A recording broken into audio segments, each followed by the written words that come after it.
友善环境的政策对生态有啥影响呢？长期关心生态的林景宏，伊甲5个农民合作，设红外线摄影机来记录田附近的生态，结果有翕到12种的保育类的野生动物，嫌姜仔好嘛来参与找食食，咱做伙来看卖。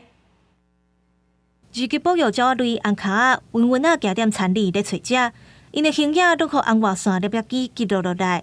按照另外一块田，翕到脏水马豆豆啊行过。不三时，搁回头影一个。上特别的是有一只姜仔好走到田里咧找食，搁甲摄影机吸一个，才搁走开。伫上乡部分农民推广友善环境的种植方式，减少使用除农药或者是有机种田，常常传出有野生动物来食。都生态工作者特别甲5位农民合作记录影像，看卖田里到底是有偌济野生动物。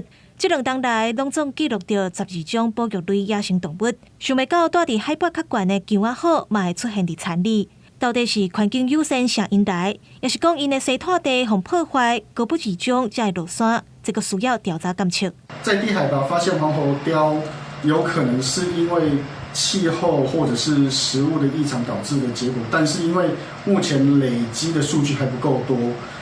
所以还没有办法有效判断到底为什么黄喉貂会跑到田区。有这种特殊动物在我田区是非常高兴的事情。农民表示，友善环境种田城内野生动物，目前也毋捌发生大规模破坏农作物的情形，动物对农作物嘛该优先。